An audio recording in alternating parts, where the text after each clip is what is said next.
que nous n'avons pas encore trouvé les meilleurs mécanismes d'intégration des cadres de la diaspora. Puisque lorsqu'ils viennent au Sénégal avec toute la volonté, les offres que l'État est amené à faire, que le secteur privé reste encore, j'allais dire, pas marginal, mais très faible, sont des offres qui ne sont pas à la hauteur des attentes du fait que nous avons une administration, une fonction publique avec des contraintes sur les salaires, sur les niveaux de rémunération. Bien sûr, les rémunérations au Sénégal ne peuvent pas être les mêmes qu'ici au Brésil, aux États-Unis ou en France. Ce n'est pas non plus le même niveau de vie, le même coût de la vie. Alors, de sorte que moi je pense qu'il nous faut réfléchir ensemble sur les mécanismes qui permettront d'absorber le plus grand nombre de cadres qui ont acquis des expériences diverses, parfois dans de très grandes sociétés multinationales ou dans de grandes administrations de pays en développement, de pays en émergence, voire de pays développés. C'est le cas aux États-Unis, en Europe et partout ailleurs, ici au Brésil. Pour les absorber, évidemment, la fonction publique n'est pas le cadre idéal. D'abord, il y a des textes qui posent des normes de recrutement, des niveaux de salaire qui ne sont pas en adéquation avec les attentes et le système de rémunération. Alors, il faut nous aider à réfléchir. Est-ce qu'il faut, à partir des partenariats qui sont bâtis, vous insérer comme des acteurs devant accompagner ces partenariats, donc comme des consultants en réalité au service de ces partenariats, ou alors faudrait-il vous aider à vous installer comme bureau d'études chez nous, afin de permettre au gouvernement aussi de recourir à une expertise dans tel ou tel domaine pour l'accompagner dans la mise en œuvre de cette politique. Enfin, le sujet le débat est posé. Nous attendons de vous des propositions concrètes, puisqu'il y a énormément de gens qui viennent. Nous-mêmes, nous avons besoin des compétences. Mais d'abord, la fonction publique ne peut pas absorber toute la demande en matière d'emploi et d'expertise, de contribution. Mais nous devons, en tout cas, mettre en selle des groupes de consultants, de bureaux d'études, de bureaux de contrôle, sur lesquels l'État pourra s'appuyer. Pour ça, il faudra que vous acceptiez aussi parfois de faire l'expérience du retour. Parfois, ce n'est pas facile. Mais il faut avoir la patience, parce que ceux qui vivent au pays aussi ont pris le pari de vivre les réalités locales de nos pays. Parce que personne ne viendra développer le Sénégal si ce n'est nous-mêmes. Ah, c'est vrai. Quelles que soient les difficultés, en tant que compatriotes, parfois, cela vaut la peine de les affronter. Et nous nous sommes engagés en tout cas à accompagner ce mouvement positif vers la construction nationale. Bien sûr, il y a une autre catégorie, il s'agit des autres, les immigrés, qui opèrent dans le secteur informel ici, dans les pays d'accueil.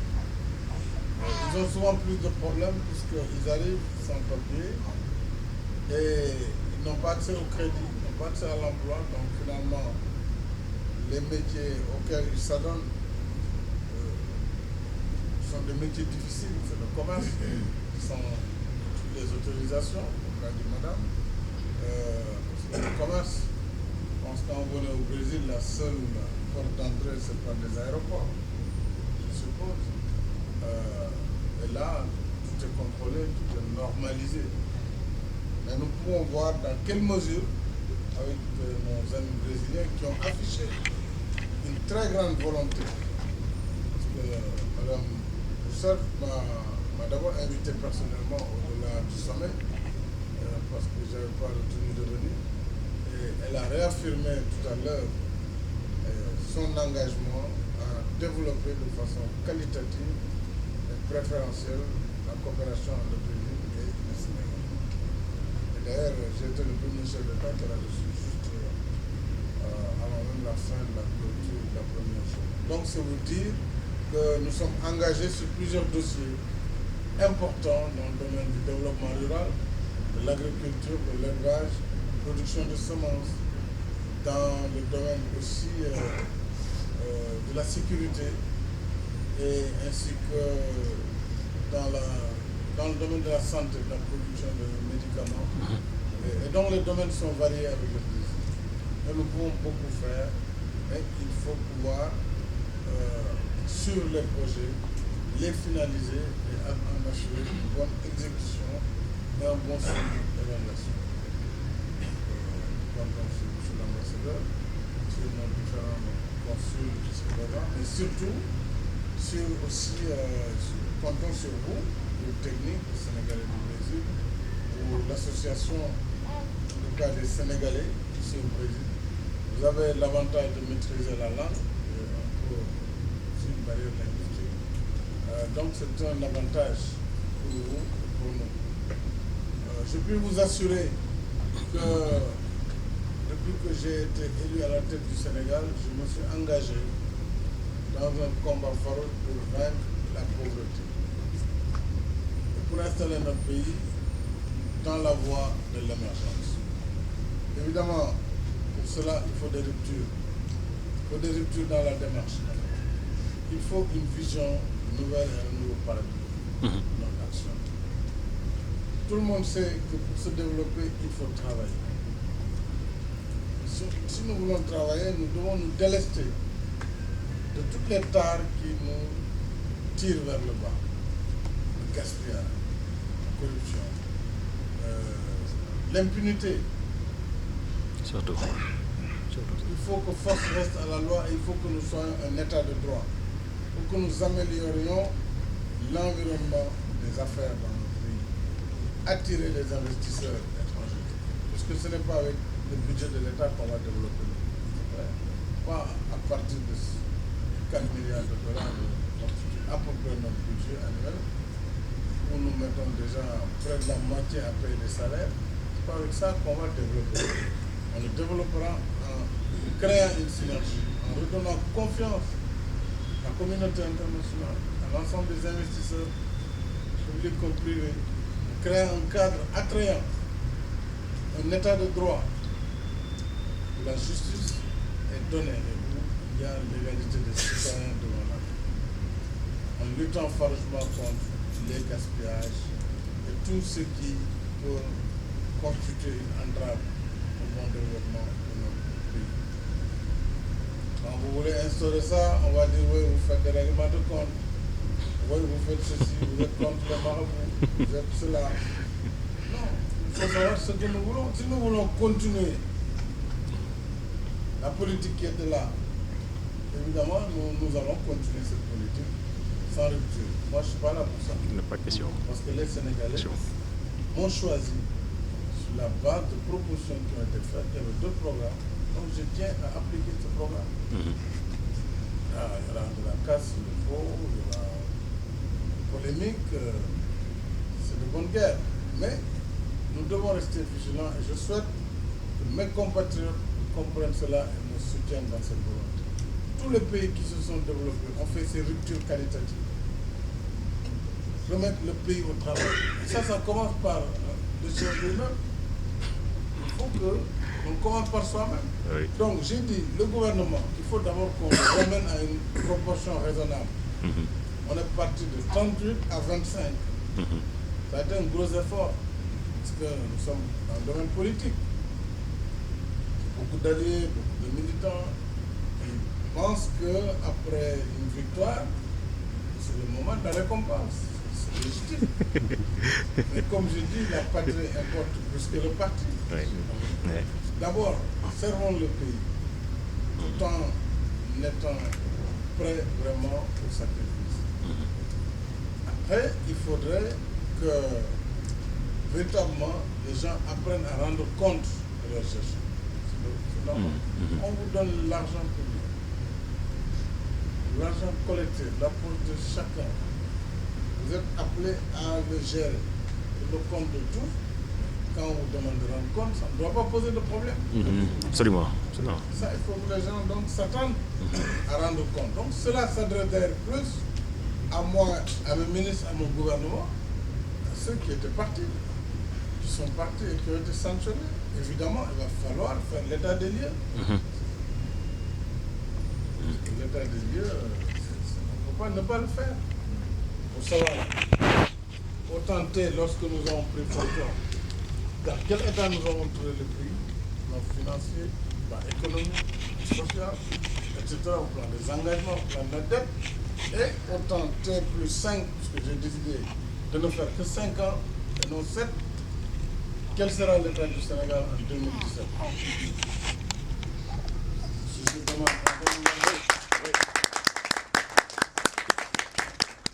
ce moment, on pourra dire, oui, bon, les indicateurs, etc., au plan macroéconomique, ça s'est, je suppose, ça s'est amélioré. J'espère qu'on ne me dira pas que ça s'est dégradé. J'espère que les emplois vont augmenter, que la confiance va augmenter, que notre système et notre niveau de démocratie va être amélioré et définitivement ancré dans la voie, n'est-ce pas, de la consolidation. Aujourd'hui, grâce à ce que le peuple sénégalais a fait, à travers ces dernières élections, notre pays est respecté. Tout le monde était inquiet.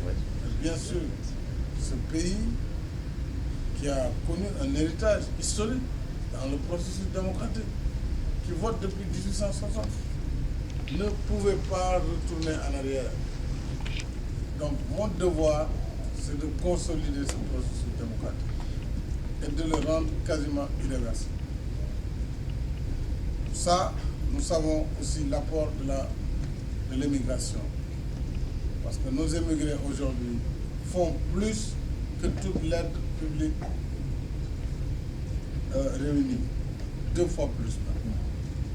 À partir de ce moment, nous devons avoir une très grande préoccupation par rapport aux Sénégalais vivant à l'extérieur. Parce que sans votre apport, sans votre soutien, sans votre contribution, dans bien des régions et de localités au Sénégal, les gens auraient vécu vraiment des calvaires. Il y aurait eu la famine, il y aurait eu la maladie. Donc ces efforts-là, il faut les préserver. Et comme dit Lada, il ne faut pas tuer la poule aux œufs d'or. Il faut donc préserver et défendre nos immigrés à l'étranger. Négocier avec les États, dans la limite bien sûr de leur législation, dans la limite de leur propre politique d'acceptation des étrangers, essayer d'améliorer les conditions de vie et de travail de nos compatriotes. Et en retour, lorsqu'ils sont de retour au Sénégal, que notre propre État puisse être à leur service, puisse leur offrir le minimum, c'est-à-dire l'accès à l'habitat, l'accès au foncier, puisse faire en sorte que s'ils ont un véhicule, là on vient de prendre la mesure, dès après ma prise de fonction, quand même d'augmenter l'âge d'importation de véhicules, qui était une grande préoccupation de nos compatriotes. On passe de 5 à 8 ans. Et bien sûr, les aspects sont nombreux, je ne pourrais pas les lister tous, mais sachez que nous sommes engagés à servir notre pays. Et dans ce combat, nous souhaitons obtenir votre soutien. Nous serons diligents et attentifs à vos préoccupations. Nous avons pris bonne note aussi de tout ce qui a été dit.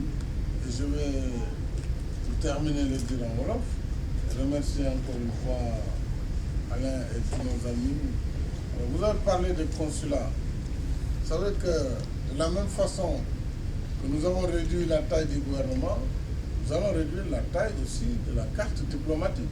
Parce que le Sénégal, finalement, s'est retrouvé à près de 80 ambassades et postes consulaires. C'est quand même lourd en termes de fonctionnement pour notre État. C'est extrêmement lourd.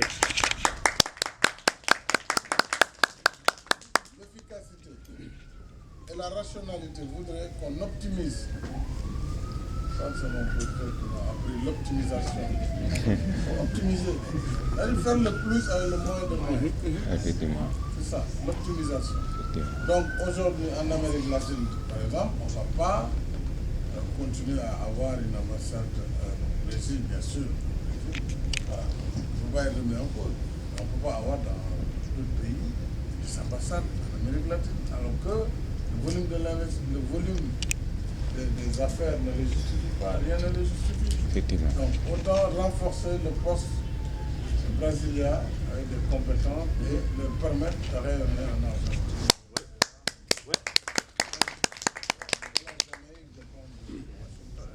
Et que pour le consulat, si 50 personnes, désolé, on va créer un consulat général avec les bureaux, le personnel. Pendant ce temps, vous avez en Afrique des pays où vous avez 8000. Vous allez à Pointe-Noire, ils sont plus de 8000. Il n'y a pas de consulat général. C'est un problème de rationalité. Vraiment, monsieur. Donc tout ça est en train d'être étudié par les diplomates. Moi, je donne simplement la vision. La vision, c'est d'optimiser, c'est de réduire le fonctionnement de l'État et de mettre ses ressources dans l'investissement. Sur des routes moins chères, bien entendu, mieux construites, dans la santé. Aujourd'hui, mon ambition la plus forte, c'est de faire en sorte que tous les Sénégalais aient accès aux soins. Et c'est possible. C'est-à-dire la couverture maladie universelle. C'est ça, on a beaucoup. Merci. Il faut absolument que la bourse de sécurité familiale, elle que le président Lula avait appelé ici bourse familiale, il faut que ces appuis sociaux en direction des plus démunis puissent être faits pour relever tout le monde vers le haut. Et ça ne va pas de pair avec un régime dispendieux de l'État qui fait tout et n'importe quoi en même temps. Donc, la rationalité va nous toucher tous. Déjà, la présidente de la République, on commence à réduire dans le gouvernement, dans les postes diplomatiques et ailleurs. Et ces ressources qui seront générées vont aller dans plus d'efficacité pour l'éducation.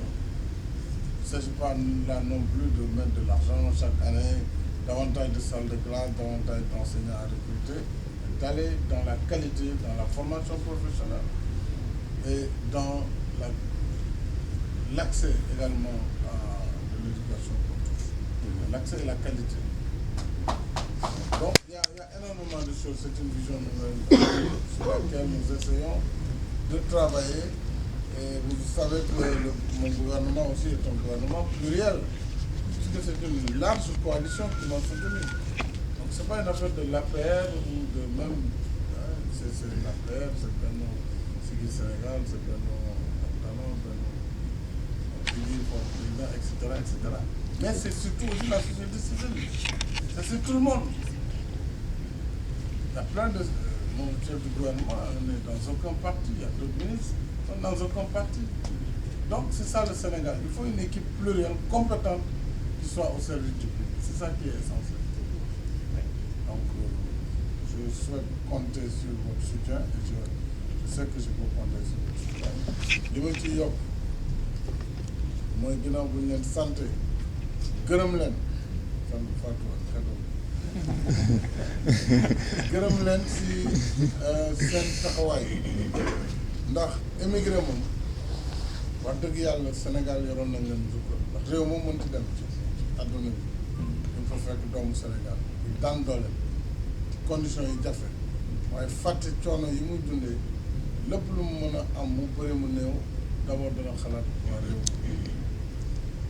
te xalaat boobu ngeen di xalaat ak ndimbal yooyu ngeen di def seen i njaboot bokk na si lu téye Sénégal tey ba sutura am fa solidarité am fa xiif amu fa parce que ba tey valeur yooyu dañ ko bokk muy nit boo amee dara da nga koy bokk ak say ñañ waaw wala boo nga xajal leen si aussi il faut pas que kenn di liggéey ñaar fukk di yàq wala aussi du développement loolu donc xaw na am ci dëkk ba war nañu xool loolu donc ñu ngi koy dundee foofu war nañ leen jàppale ndax lépp li ngeen di def ci koom-koomu réew mi bokk na tey si li tax Sénégal par exemple économiste yi dañ koy wax Sénégal li muy jaay bitim réew bëri li muy jéggaani moo gën bëri ceeb dañ koy jënd bitim diwlin dañ koy jënd bitim même bu fekkee sax ñun dañuy béy gerte suñu huile bi dañ koy génnee ak tout dem importer huile végétale boo xam ne kenn xamul ko mu jógee et cetera loolu yëpp li ñuy jéggaani moo ëpp fuuf donc devises yi ñu génne ñoo ëpp waaye boo xoolee li ñuy wax balance de transfert ak balance de paiement yi bu Sénégal dafa excédentaire loolu doy na wax yow doo jaay dara presque biti loolu jënd bu ñu comparé xaalis bu ngay jënd ak xaalis bi dugg moo ëpp loolu immigré yi la parce que aide internationale ci 400-500 milliards par an c'est pas beaucoup alors que immigré yi officiellement dana dem si 600 milliards te bu ñu ne officiellement 600 ñu yóbbaale seen poche ak ñu tànn wala si bon boo ko defee dana dem ci milliards voilà donc kon ngeen xam ni alal jooju dafay impacter koom-koomu réew kon nag citoyen bu lay defal loolu war nga ko bàyyi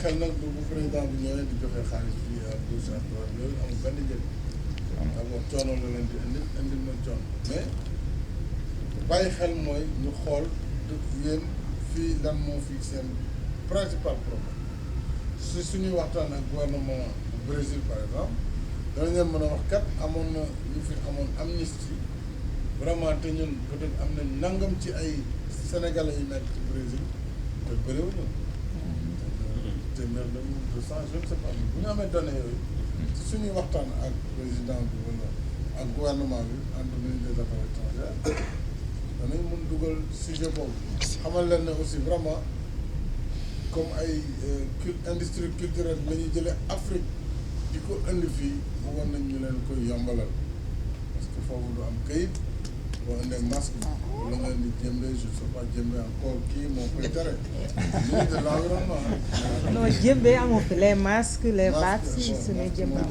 mooy de bord moom mooy aar àll bi on commence à faire des jëmbe écologiques voilà ah bon mais en tout cas ay industrie culturelle wala ay tissu Lagos ak yooyu ñu mën leen ko yombal ça doit être possible mais il faudrait que ñu xam exactement la nature de la demande xam à peu près sénégalais yi nekk fii ci situation bu ñu war a régulariser ni mu ko waxee aussi